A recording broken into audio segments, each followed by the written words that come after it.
Praise the Lord. மத்தேயு 10ஆம் அதிகாரம் 32ஆம் வசனம் முதல் 42ஆம் வசனம் வரை.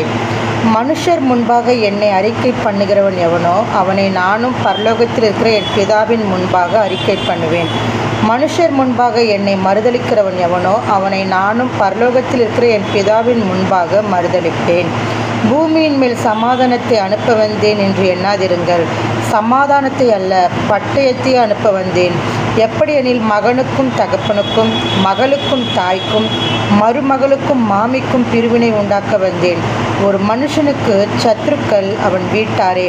தகப்பனையாவது தாயையாவது என்னிலும் அதிகமாய் நேசிக்கிறவன் எனக்கு பாத்திரன் அல்ல.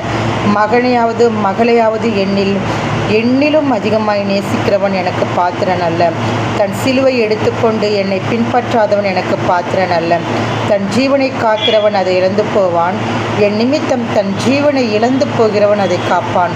உங்களை ஏற்றுக்கொள்கிறவன் என்னை ஏற்றுக்கொள்கிறான். என்னை ஏற்றுக்கொள்கிறவன் என்னை அனுப்பினவரை ஏற்றுக்கொள்கிறான்.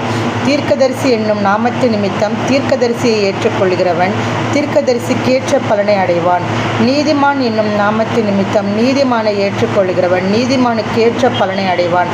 சீஷன் என்னும் நாமத்து நிமித்தம் இந்த சிறியரில் ஒருவனுக்கு ஒரு கலசம் தண்ணீர் மாத்திரம் குடிக்க கொடுக்கிறவனும் தன் பலனை அடையாமற் போகான் என்று மெய்யாகவே உங்களுக்கு சொல்லுகிறேன் என்றார். ஆமேன்.